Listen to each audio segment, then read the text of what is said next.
नमस्कार, हम टीम देशी आर्मी हैं। यह हमारा पहला वीडियो है और हम यहाँ डिफेंस, करंट अफेयर्स और एक्सटर्नल अफेयर्स के बारे में यहाँ चर्चा करेंगे।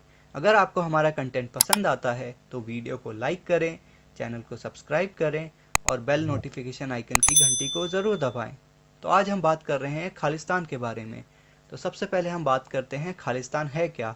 खालिस्तान का मतलब हुआ खालसा या खालिस की जगह, जो कि सिखों की ऐसी जगह है जहां सिर्फ सिख धर्म को मानने वाले लोग रह सकें। खालिस्तान के बारे में जानने से पहले हम पंजाब के बारे में जानना पड़ेगा। 1947 से पहले, पार्टीशन से पहले पंजाब बहुत बड़ा प्रोविंस था भारत का। ये दो हिस्सों में बटा हुआ था। एक था पूर्वी पंजाब यानी कि ईस्ट पंजाब, जो अभी भारत का पंजाब और हरियाणा है, और दूसरा वेस्ट पंजाब जो कि पाकिस्तान का हिस्सा है। पार्टीशन के बाद हरियाणा और पंजाब एक ही राज्य थे, जहां मूलतः जट और सिख रहते थे। सिखों की मेन डिमांड ये थी कि पंजाब एक पूर्ण राज्य बने जो सिर्फ पंजाबियों के लिए हो।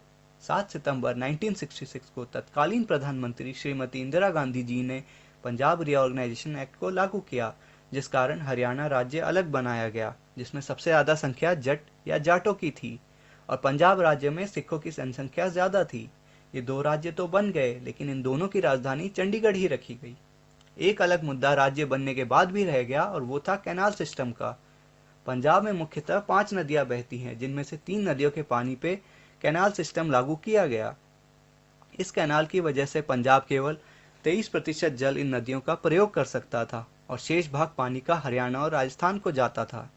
एक समय आया 1972 में, जब अकाली दल इलेक्शन हार गया और जीत कर आई कांग्रेस पार्टी।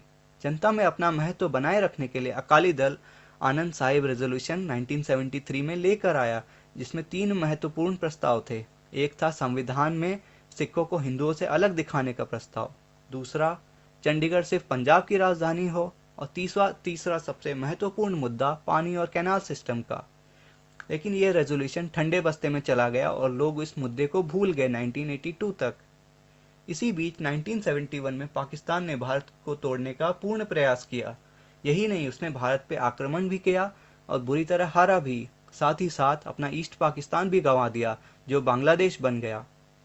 पाकिस्तान ने आंतरिक तौर पे भारत को टुकड़े करने का पूर्ण प्रयास किया, उसमें वो विफल रहा। एक नया मोड़ तब आया जब देवेंद्र सिंह परमार, जो कि 1954 से ब्रिटेन में रह रहा था, और साथ में जगजीत सिंह चौहान, जो कि एक अकाली दल का नेता था, जो 1963 इलेक्शन के बाद यूके चला गया।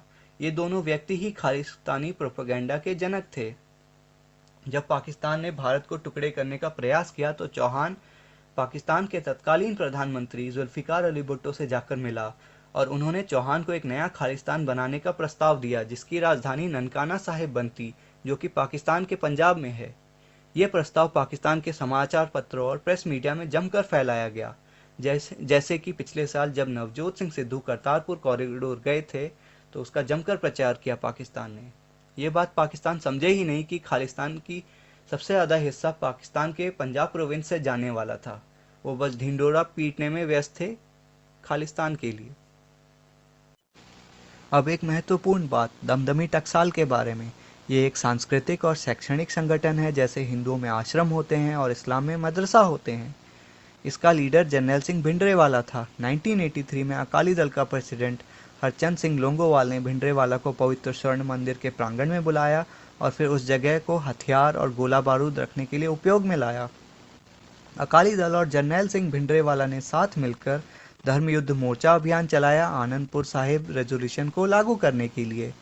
1982 से 1984 तक मोर्चा की वजह से दंगे हुए, जिसमें 500 से भी ज़्यादा लोग मारे गए। उस समय एक आम बात हो गई थी कि हथियार गुरुद्वारे में रखे जा रहे थे, लेकिन धार्मिक भावनाएं किसी की आहत ना हो, इसलिए सरकार कोई ठोस कार्यवाही नहीं कर पाई। उस समय एक दिल दहलाने वाली घटना हुई, जिसमें 25 अप्रैल 1983 को वहां के डीआईजी अवतार सिंह अटवाल को मारकर गोल्डन टेम्पल के दरवाजे के सामने उनका मृत शरीर रख दिया गया। पुलिस और प्रशासन की हिम्मत ही नहीं हुई कि उनका पार्थिव शरीर रिकवर किया जा सके बिना भिंडरेवाला की अनुमति लिए। ये दिखाता है कि पंजाब में उस समय भिंडरेवाले का कितना पावर और इन्फ्लुएंस था। एक बहुत महत्वपूर्ण घटना ऑपरेशन ब्लू स्टार है। जब भिंडरेवाला और सरकार के बीच में सुलह नहीं हो पाई, तब प्रधानमंत्री श्रीमती इंदिरा गांधी ने आर्मी को बोलकर ऑपरेशन ब्लू स्टार करवाया। ये 1 से 8 जून 1984 को ऑपरेशन ब्लू स्टार, जिसका उद्देश्य था जर्नैल सिंह भिंडरेवाला और उनके हथियारधारी सपोर्टर्स को हरमंदिर साहिब के परिसर से निकालना। भारतीय सेना उन हथियारों का ठीक से अनुमान ही नहीं लगा पाई कि उनके पास इतने सारे anti tank rockets, machine gun और Chinese made rocket grenade launchers भी होंगे। इस ऑपरेशन में भिंडरेवाला तो मारा गया, जबकि उनके कुछ समर्थक भागने में कामयाब रहे। भारतीय सेना के अनुसार 83 लोग मारे गए और 249 लोग घायल हुए। इस ऑपरेशन को लेफ्टिनेंट जनरल कुलदीप सिंह ब्रार, जो कि एक सिख थे, उन्होंने इस ऑपरेशन का नेतृत्व किया। 3 जून 1984 को सेना ने पूरे मंदिर परिसर को चारों तरफ से घेर लिया।